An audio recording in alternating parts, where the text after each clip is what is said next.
Everybody, we're slinging dirt. We're out at I-80 Speedway. We got the Shark, Sean Harker. Sean, you had some car issues tonight, but you know what? Coming down to the end of the season, you're poised to be the champion. What's your thoughts, you know, at the end of the year? You know, we had a good run going, getting third, and right as we came across where the checker. Whoa! Wait a minute. Listen, you want to talk about a champion? You want to interview a champion? Well, you're looking at one, baby. Former WWF superstar, Mantar. Here's I-80 Speedway. I'm the champion. You're the points leader? Well, where's your gold, baby? Because in my business, the champion has the gold. And as you can see, baby, I got the gold. All right? How did you do tonight? You tell me, champ. How did you fare tonight in the races out here? Tell me. A lot better than you're going to fare tonight. Oh, really? Yeah, really. You think so, huh? Yeah. Oh, you're pretty brave, huh? I don't see you out here in a car. Hey, I don't need a car, baby. I got the belt. That's all I need. Bunch of lightweights. Bunch of lightweights. Well, I'm going to tell you something. You want some of me? You think you're tough? Well, I'm going to tell you where I'm going to be, brother. I'm going to be. I'll take you on any place, anytime, right now. Any place, anytime, right now. really? I'll tell you what, I don't care if it's a Dairy Queen parking lot. It looks like you had some Dairy Queen. Yeah, it looks like some Dairy Queen, right? Look at the Derby on you. Well, I'm going to tell you something. I've been in this business for 26 years. That means 26 you're old. years. Yeah, You're old. I might be old. I'm not old. 50's the new 30, baby. And then the 2,000 and 15. What? Huh? What? What? Come on. Oh. Oh.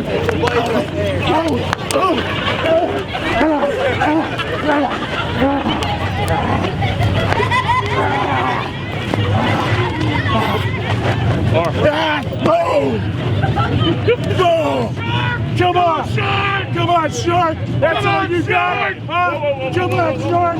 Come on! Come on, Shark! I'll tell you what. 2015 Harvest Festival, baby! I'll be there! Nebraska! I'll be there! September 13th at 4:30! Get out of my face, chump! Huh? Anytime! Anytime? Well, you know where it's gonna be. Because I'm gonna be there. That's right! Look at it! Look at it!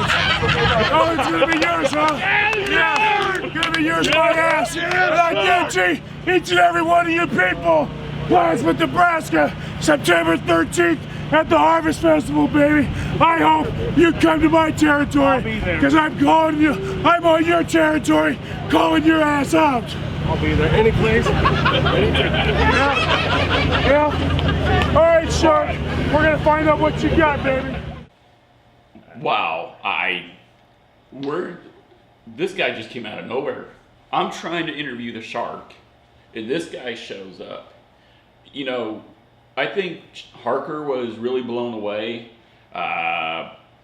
Apparently Harker's got a target on his back or something. This guy's got you some would sort think of grudge this with guy's him. trying to go fishing in the wrong spot. But this Mad Mustafa guy, the Turkish Terror, whatever he goes by, you know, he looks like a suntan Stay Puft Marshmallow Man, but he needs to realize you don't go messing with the dirt trackers. Yeah, he was kind of outnumbered there. I don't know what he was thinking. But I tell you what, I did actually go talk to the Mad Mustafa, the Turkish Terror. So here's what he had to say about Sean Harker. What was all that about? I'm going to tell you something here, brother. I'm tired of being disrespected. You're interviewing somebody when you should be over here interviewing the Turkish Terror, Mad Mustafa.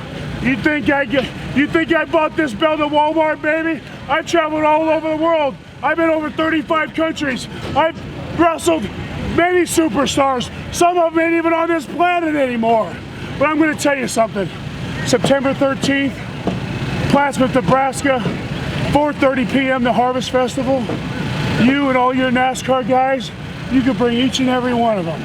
Because if you guys think you can step in our ring and try and do what we do, I got news for you, brother. You just can't buy this at the grocery store. You got to earn it. You want to be the man, you got to beat the man. And you tell the Shark, if his bite is as big as his belly, then he'll show up. If he's got any cojones at all, he'll show up. But he won't walk out. That's for damn sure. All right, Shark. Sean Harker, what do you got to say about that? I don't care what Sean Harker has to say about that. I'm telling you right now, the Shark is gonna get harpooned. That's what he's gonna get. I'm gonna harpoon him, and then I'm gonna pick him up and bury him right through the canvas, baby. And if you, buddy, put your nose where it don't belong, and next time you have a camera and a microphone in front of your face, you better come to the man, baby, because I got the gold. I got the gold. You understand that? The American Heritage Wrestling Champion, everybody. That's right. Turkish Terror, Mad Mustafa. I'm facing Brian Blade in the cage.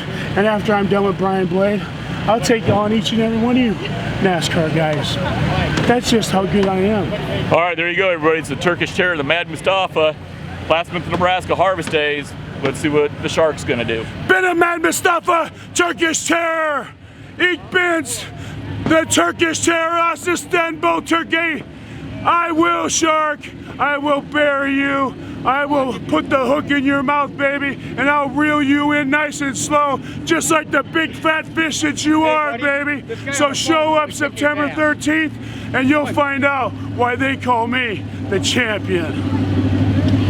And Adam Holstein. Wow, Shark, Sean Harker. I don't know what in the world that was all about, but he's calling you out. He's saying if your bite is anywhere as bad as people claim it is, or you say it is, he's gonna put a hook in your mouth and he's gonna show you who's boss. You got any words for that? He ain't got nothing for me. He's old, he's a has-been, a never was.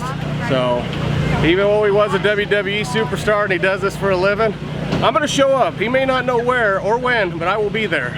Well, you think the 13th you might be there in the steel cage? We'll see, you never know.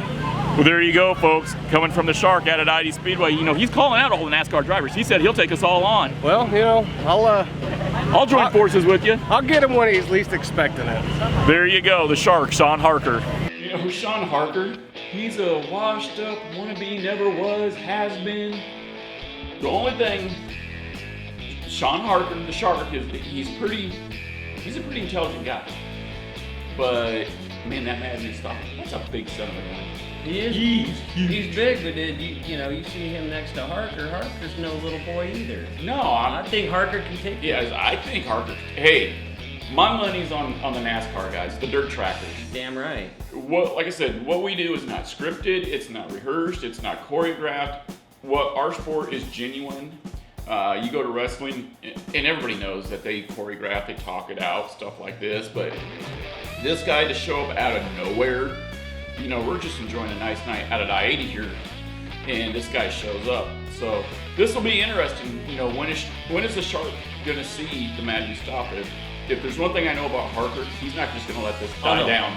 Oh no. Harker is not gonna die down. Harker's gonna keep right on it just like he does in his racing. He's gonna go till he wins. Oh yeah. So the Mad Mustafa, the Turkish Terror, the Suntan Stay Puft Marshmallow Man, whatever you go by. I'd be walking one eye in front of you, one eye behind you. Because you're outnumbered, buddy. Yeah, guess what? It's going to be Shark Week here real soon. All right, anyways, back to slinging dirt. Yeah, we're slinging something, not body parts. We've got a big show. Of course, we just talked about the Turkish Terror, Mad Mustafa, teaming up against Sean the Shark Harker. We're gonna be watching that one real close. Yeah, and we got some. US 30. I went to US 30. You were playing in the grass. I went to US 30. Fun track. I'm gonna be talking to them about the Abe Lincoln Memorial, all the classes they run, stuff like that. We got an interview with Tyler Fry. Tyler Fry is tearing it up. Wow. Yeah. When I went to US 30, he only needed like 4 or 5 wins, I think, to win the national championship in the IMC Northern Sport Mod, so we're going to talk to him. Yeah, I brought another tool for you to kind of continue in the theme from the last couple of weeks. I brought a spark tester along, so I'll show you how to test some spark. Got some new ways tricks of the trade. Wow. I'm just thinking my wife's sitting off the camera behind me, and I can just see her. Well, how can I see if there's any sparkles? But anyways. And then, of course, we've got the all too familiar Songer Says. So stay tuned. It's Slingin' Dirt TV presented by Joe's Karting.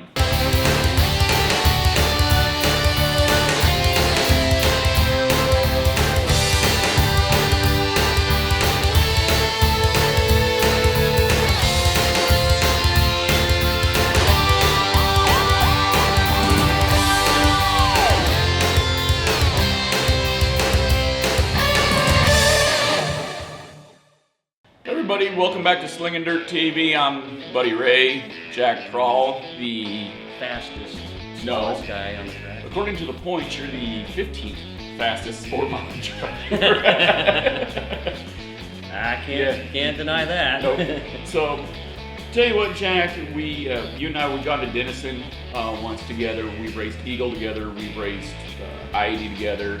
Now, I'm a little bit more fortunate in the fact that I got some time to get out and travel. I went to US 30 here about a I've week heard a and lot half ago. about that track. A lot of good things about that track. Yeah, US 30, they redid the track surface earlier this year. They brought in enough clay to cover the whole track. I mean, pretty much laid a whole new surface down. First 3 or 4 weeks, it was pretty rough. It was a ball joint knocking joint. I'll bet. Drivers weren't liking it. And then through the course of the season, a couple big name drivers who will remain nameless went to the new owners, the Melchers, and said, look, just prep it, don't water it hardly, just let it get dusty, dry, seal it over. They listened, they sealed it over, and ever since then, for the last, 4, 5, 6 weeks, now granted we've had a bunch of rainouts, but the last 5, 6 weeks since they've let it sealed over, the track has been smooth, top to bottom. It's either been dry slick, not dusty, dry slick, not dusty, or it's been smooth top to bottom, racy, and hammer down. And when I showed up there, I didn't know what to expect. And the drivers were really friendly, the staff were really friendly. I think at some point, I think the janitor for the place came over and was looking at the car and talked to me. And man, they think Council Bluffs, Iowa's like on the other side of the U.S. because they're like, where are you from? We go Council Bluffs. Oh my God, that's going to be a long drive. Well, you kind of are your own country. Well, yeah, we're idiots out wandering around somewhere. We just happen to find racetracks. But anyways, we go over there. They ran sport mods, stock cars, or hobby stocks. And then they had a show of sprint cars and sport compacts. And what was interesting is, here we are, a little 3/8 mile now. You've been to Clark County with me. It's shaped the size of Eagle, but it's got corners like Clark County. It's not Kind of real a high good banked. mixture.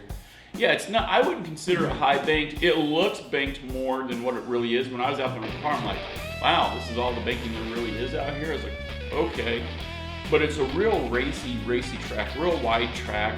I think in the corners you could easily go 3 wide. You have to watch what you're doing coming off the corners a couple of times, and that's not the track's fault. It's just the characteristic of the track. The track, the dirt, the car.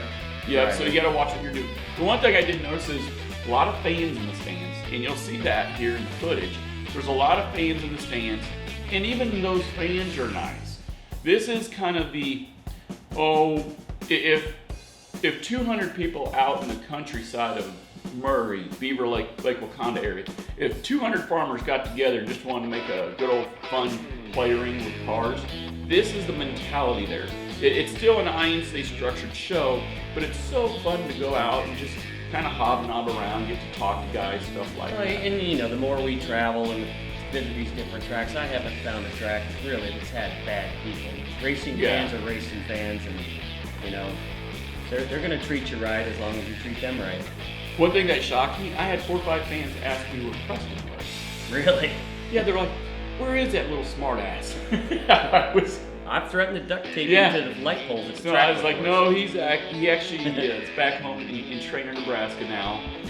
He might be on from time to time, but I didn't have him that night. But a lot of people were wanting to actually see him. I was surprised by that. Tell you what, we're going to go to the Melcher family right here. Now they took over the track this year, and we're going to talk to them about their season, the classes they run, and stuff like that. So here you go. Here's Mary and Ronnie Melcher. It's Buddy Ray with Slingin Dirt TV. Tonight I actually had the chance and the privilege to come out to US 30 here in Columbus, Nebraska, out here in small town USA.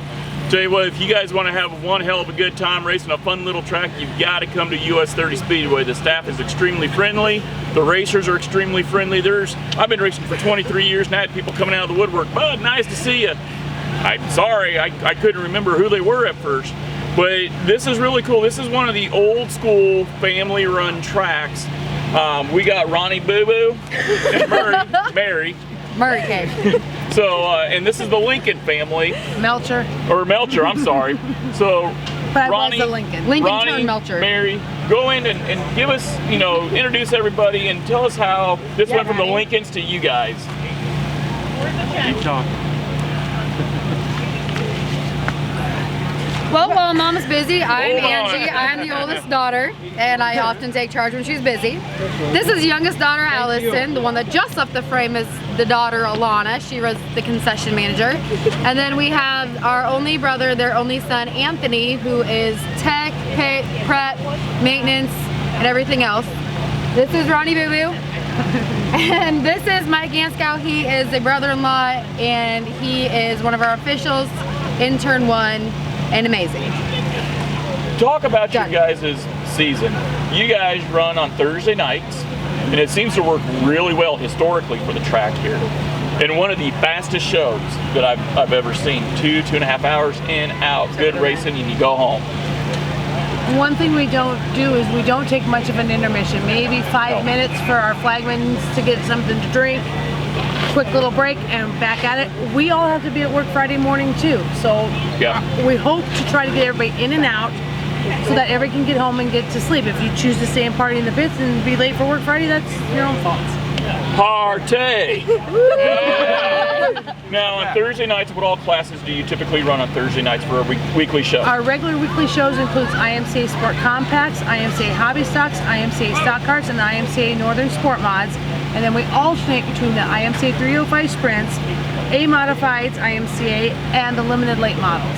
Oh, okay. So those 3 classes rotate throughout the season. Now historically, how long has US 30 actually been here?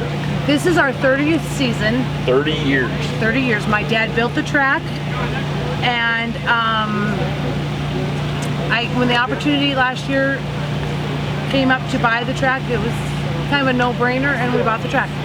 Now the one thing I noticed, never been here before, I didn't know what to expect. For you sport mod guys out there that know I drive sport mods, you're going to want to run a 567 with a crate, maybe a 583 or a 60 with an open motor. I show up like an idiot with a 5.0 with an I-80 Speedway gear. Although I kept up with the pack pretty good tonight, I was really shocked until I kind of stepped on my pee-pee and spun it in the heat race. I was like, well, this ain't looking good. What seems to be the favorite class out here? I would say definitely the sport mods. Like tonight we had to have a B feature, which is really great. Our average car count, we had to figure it out for one of our drivers last week. We averaged 21 sport mods tonight. Tonight I think we had to put 26 so that we had to run the B feature. I'm going to guess you had to figure out what the average car count was for Tyler Fry. That would be correct. That would be correct. Tyler Fry, he runs here weekly for a national championship. He needed, as of tonight, he needed 5 wins. He knocked one down tonight. He needs 4 more. He's on demand, or I think he can get another one. So, you know, even though you guys are in the rural area of Nebraska, you guys have got some of the biggest names. You've had Dylan Smith, you've had Justin Sabi, you've had Tyler Fry, you've had Johnny Sadoff, Kevin Larkins, The legend. Jason Martin, Jack Dover. I mean, the best of the best at some point in time are going to show up here. Maybe that's why I want to come here. I want to feel special. I don't know. You also do some really cool specials throughout the year, and I know the one that hits close to home for you folks is the Abe Lincoln Memorial. Talk about how the Abe Lincoln came to be, what it is, and when you run that. The Abe Lincoln Memorial, of course, started with the death of my father, who happened to die during the races out here. We even had his funeral out here. He wasn't much of a church goer and really didn't think that was the one day to make him go to church. The grandstands were packed. I remember chuckling at his funeral, thinking if he would see this many people in the grandstand, he'd be pissed they didn't pay to get in. Do you actually think about that quite a bit? Actually, yes. The random stuff Grandpa would have said at any given moment, even this many years later, what, 17 years later, it's every day out here. What? 18th annual, but he's been up 17 years. What all do you typically run during the Abe Lincoln Memorial? We try to run we've invited a lot of classes. Some have, because of other series commitments, have declined the invitation. But we run GATRA, MCSA, all our IMCA classes, the limited late models, Mod lights. And the mod lights on between that. Friday and Saturday. They're split. So it's a 2-day show. It's a 2-day show. Now somebody was actually telling me tonight that during the Abe Lincoln, now this is a 3/8 mile track. I forgot to mention that you'll actually have cars parked all the way around. We do that, and for the national anthem, and then our announcer has a poem he's read every year. We have the family down on the track. Anybody who's here with a car number 15, which was my dad's race car number when I was a kid and Dad was racing, we put them front and center for the national anthem, and then we have the big countdown of Gentlemen Start Your Engines. And we put out the advertising today on Dirt Drivers and on our Facebook page. Angie put together a wonderful tribute that at the point when they say drivers start your engines and all the cars fire up, that's my dad's spirit living on in racing. Right. Now when do you guys typically do the Abe Lincoln Memorial? This year it's September 18th and 19th. It's usually the weekend after Boone. Yeah, it's a full weekend after Boone guys going home. Boone guys going home, stop here, you won't regret it. No. You'll have more fun than Boone. Oh, probably not. Well, probably not. Probably not. You'll have as much fun racing here as you will with Boone without seeing taters. Without the hangover. Or the boobs.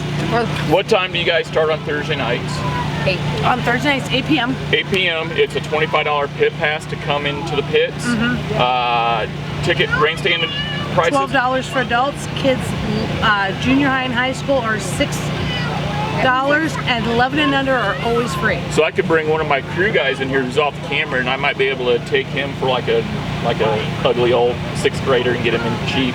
Yep. Well, sixth grader, if he's 11 or under, he'd be free all the time. Well, there you go. Yeah. So I tell you what, it's the Melchers from US 30, owners, promoters, fun track. You guys are doing a good a disservice to your racing career if you guys don't make it out here. This is one of the coolest tracks. So we'll be right back here in a second, but we're going to go talk to one of our sponsors.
So what do you think?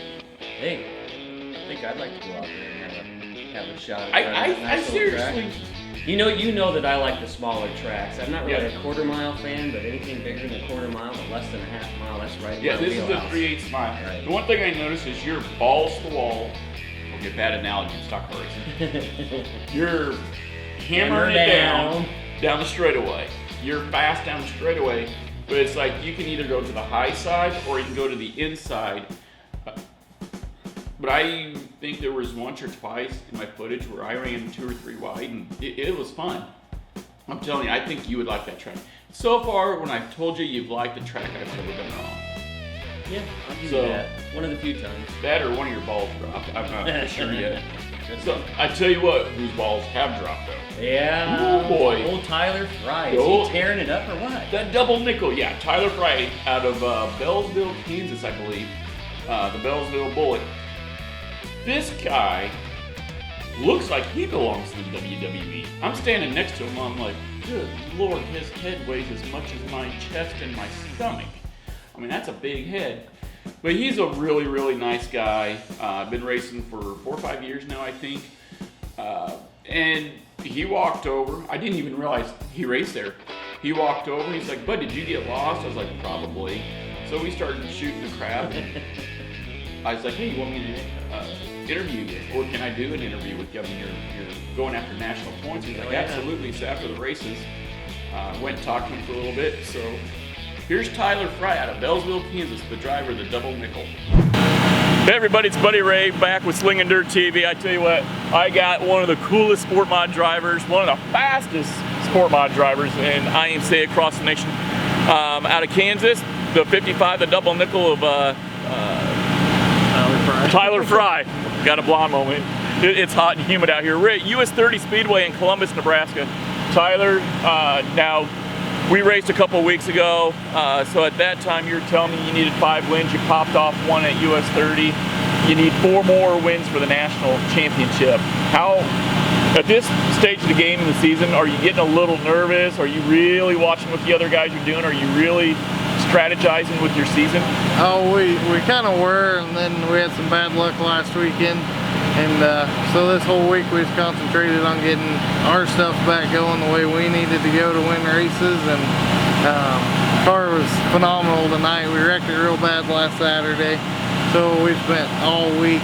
So yesterday at 6 o'clock we didn't have a motor in it, deck in it. I mean, we had a lot of work ahead of us. And just me and my one pit guy. And we got it all together. And here we are and got another win tonight. So you're racing US 30, you're down at Thunder Hill, Mayetta, Kansas. You really like that track. You've won every race down there. I think you've won just about every race out here, but one at US 30 also. Anywhere else that you're driving for points? Not really. We got Oberlin, Kansas on some Fridays. They only ran 10 shows this year. They don't have enough of a car count to really help us in the nation, but we... That's with the bonus points. Yeah, with the bonus points. They go off car average, and I think we're only averaging 13. And so our goal is to win 30 races this year. That's 4 more. So that's our goal. It's not necessarily locking up the nation by any means. Tony Olson's coming up there really quick, and Brett Ryland's been up there most of the year. So, and them guys are having phenomenal years too. And we just need to get more wins than they do, and hopefully we can pull this thing off. All right, big question. We were talking about it before the interview. Boone, Super Nationals. Are you going to make an appearance at Boone? We'll make an appearance. I don't know if we'll have a car. We'll be there. I know for sure we're going down Friday. I kind of want to go, but at the same time, if we can pop off these next 4 wins pretty quick, I guarantee you we'll be there. You'll be there. If we can't get to that 30 wins before Boone, we'll probably stay home, get ready, try to get them 30 wins, and try our hardest at this national point deal. We've tried and never been able to get it. So hopefully we can pull it off this year. Out of the top 4 or 5 guys that you're battling for national points, who's your top guy that you're watching? Who are you most worried about? Right now, Tony Olson. I mean, he's fast this year. There's no doubt about it. And, I guess if he beats us, we at least got beat by one of the best. So yep.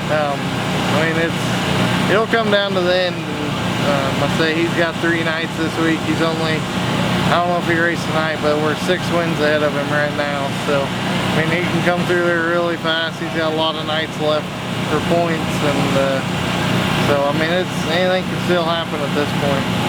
Well, there you go, folks. It's the 55 of Tyler Fry out of Kansas. Hopefully we'll see him at Boone.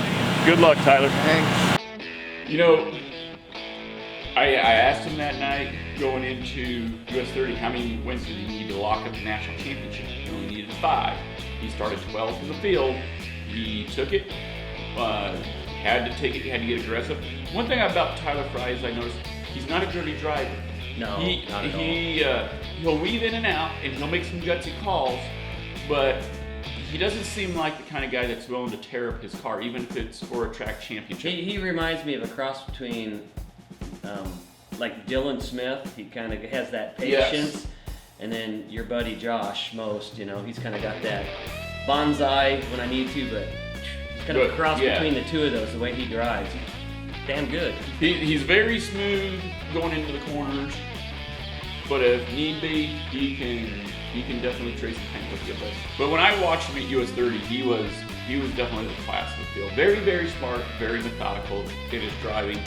But he needed 5 wins. He knocked 1 down. I didn't get to see how he did at Mayetta, but there's 3-4 weeks left of racing it. He's got a chance. All he needs is 4 wins, and he can lock up the national championship. He's traveling a lot just to try to chase those wins down. Here's what I think is cool. he's giving props to Tony Olson, who's leading national points. And he's talking about how fast Tony is. He doesn't know if he can catch him. He's really, because I asked him, in the interview, what about Clint Llewellyn, Tony Olson, these guys? Who's your number one competitor that you're really following right now? Well, Tony Olson. And a lot of times the champion might be, well, I ain't worried about anybody. I'm just following about what I'm doing. No, he's showing respect, and Yep. I thought that was, a real big sign of maturity for Tyler Fry. So, tell you what, we've been talking wrestling, racing, ball dropping, doing whatever. So, we're going to take a moment. We're going to go talk to one of our really good sponsors, and we'll be right back here on Slingin Dirt TV, presented by Joe's Karting.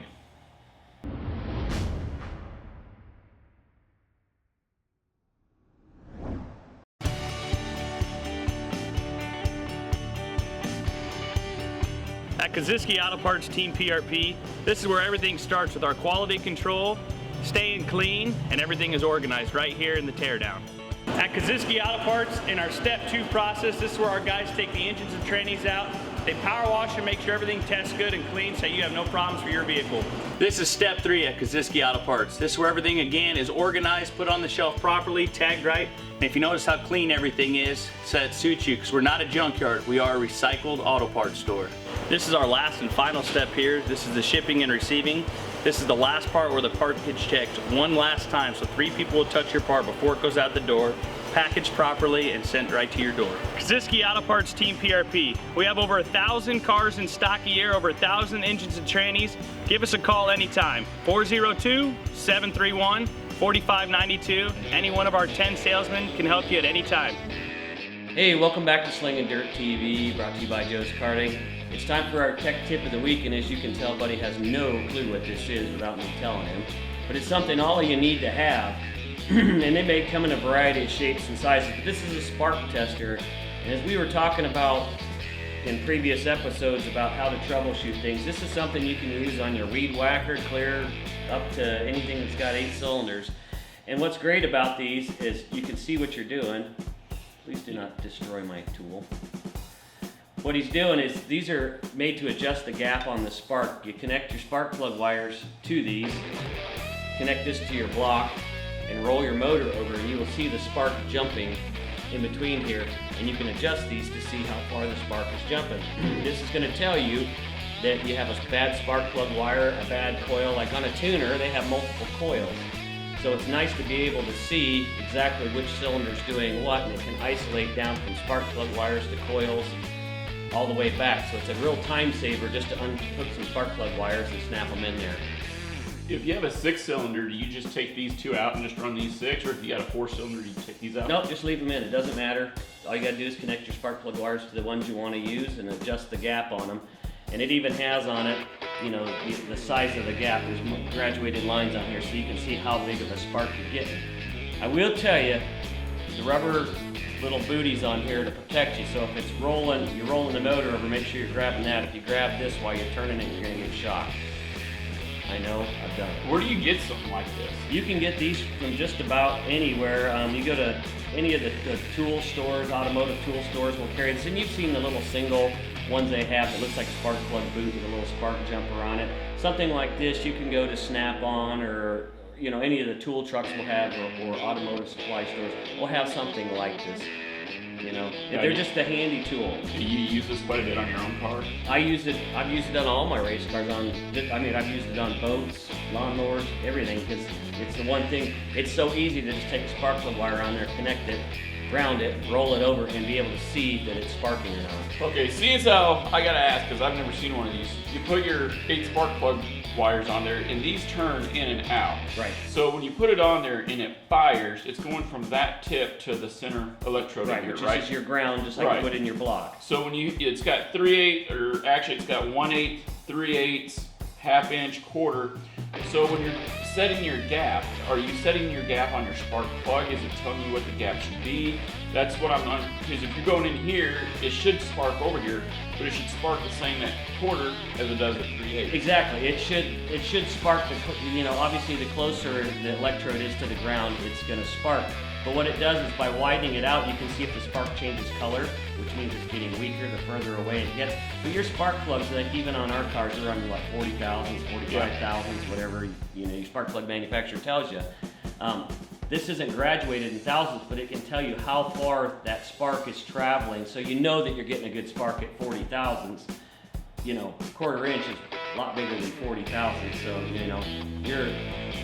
you're just being able to play with that and see how strong the spark is, and it just gives you an indication. Well, it is, and like I say, like on our cars, we only have one coil. Our coils fire at every cylinder differently, but like on a tuner, each cylinder may have a coil, or two cylinders may have a coil that's firing two different plugs. So what you can do is, say your tuner's not running right, so you put all 4 spark plug wires on here, roll it over, and only 2 of them are sparking. Well, what you can do is take that coil and move it to the other side and swap them around, and then all of a sudden this side will start firing. That tells you it's the coil, it's not a plug. Now, like ours, one coil, but you may have just number 4. It's not sparking, but everything else is. That tells you you've got a bad spark plug wire between the cookie and the distributor. So you can see that real quickly. So it's a great diagnostic tool that just cuts down on time and not having to piddle around with changing each individual spark plug wire, caveman way, parts changing. It just gives you... Think I could take that home with me today? No. It's going to cost you. Tell you what. How about checking my spark? Yeah, I'll check your spark. If not, I'll get the Mad Mustafa. Yeah. They can check your spark.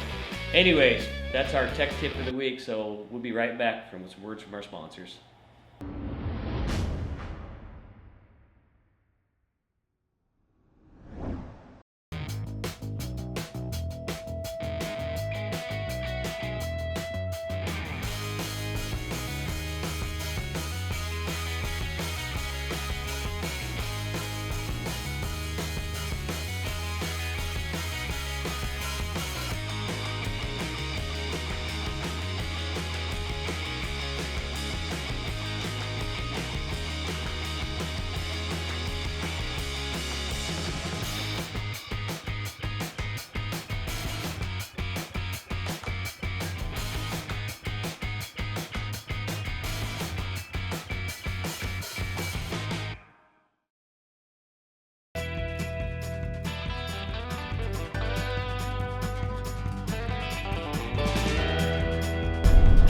Okay, I gotta start off by saying I got fined by the IMCA a couple weeks ago for my actions at Denison. And so this video has nothing to do with okaying my actions. My actions were wrong, I was completely out of line, I insulted people I shouldn't have, and I apologize. Paid my fine, everything's good. But here's my complaint on my situation and some other situations I've seen. Now, I speak from a little bit of experience as I refereed wrestling for 19 years. So when I first started off, I was Mr. Big Ears and I thought I was in charge and blah, blah, blah. And I put you in your place because I'm in charge and you need to sit down. Don't you argue with me. And well, I soon learned, well, that was not good because you didn't get called back. The other deal is, you gotta walk the street sooner or later. And those guys you were an ass to, hey, guess what? They go to the same coffee shop, same gas station, same street you happen to walk on. So you might run into them and they may not be happy again. So that brings me to the point of, during a heated exchange between a driver, and you can obviously tell a driver, we run on emotion, we run on adrenaline, we're all pumped, we're all competitive, we're on the verge of out of control at times, and if we're ticked off, the simplest way to calm us down is not to put your hands on us. Are you kidding me? I mean, come on. I had 3 things I never did. I never screamed at a coach, I never pointed my finger at a coach, and I sure as the hell didn't touch a coach. But for some reason, these people in their little yellow shirts think they can put their hands on a grown man that's pissed off beyond belief, and it's okay. It's not okay. It escalates the situation. And once you escalate that situation, it's going in somewhere. It's gonna end bad. So if you're Billy Badass and think you should touch somebody when they're pissed off, and that's the best way to diffuse the situation, be ready for the consequences. And I also had a little run-in with some, I didn't, but some other people did, with a flag guy at a certain track. And he made some really bad calls that night. Almost got someone killed. And the comment was made by one of the racers that, hey, guess I'll see you at coffee Monday morning. So, you know, you guys who think you're untouchable and you're this and you're that, you're not. You're just a paid employee with a little of authority. When I was refereeing, I was paid with some authority. But if I abused that authority, guess what? I didn't get a license the next year. There were repercussions. There was this and that. I mean, I'm all fine and dandy with the fine I had to pay because I was out of line and I crossed the line. But where's the line where these officials cross? Where's their training? Where's their overseeing? Where's anything? Because I know all 7 of the guys I'm talking about are still back on the job. I don't get it. I mean, if a sanctioning body wants to fine racers for being out of control, that's a good thing. That keeps us under control, gives us repercussions. But what about these people who are in charge or think they're in charge? A corner guy, for instance, that's got the education of the 8th grade and doesn't even probably have a normal job, some of them. I mean, and he's all of a sudden got authority and thinks he can put his hands on somebody when they're upset. I mean, if you put your hands on an upset grown man, expect some altercation and something physical to happen. Hey everybody, welcome back to Slingin Dirt TV. Slingin Dirt TV is presented by Joe's Karting. Joe's Karting, your only place to race, where the only speed restriction is how slow you are. Although I'm going to quit pointing towards you, because it seems like every week my stupid car's on the trailer. Yeah, I was on the trailer with you this week. We both had some issues. And, yeah. You know, that's part of racing. Things break. Things break. It's the end of the year. Things are stressed out and weak. And looking back on this show, we all know we're coming down to the end of the season, but man, I'm still curious. This Sean Harker, Mad Mustafa. That was crazy. I would never have guessed that would have happened, but I do know September 13th there is a Harvest Festival in Plattsmouth. Yeah, there is. There's going to be a big deal. Yeah. The American Heritage Wrestling Association is going to be having 3 or 4 matches starting at 4:30 down there on Main Street.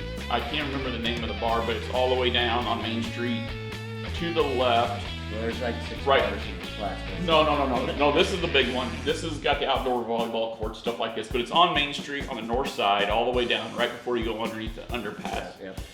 And the matches start at 4:30 that day, but when the man Mustafa is calling out the shark, I'm taking the shark side on this. Oh, how can you not? Are we going to make an appearance on the 13th? Because I know I'm going to be there. I mean, Plattsmouth is 8 miles away from my house. He's going to be wrestling Brian Cade in the steel cage.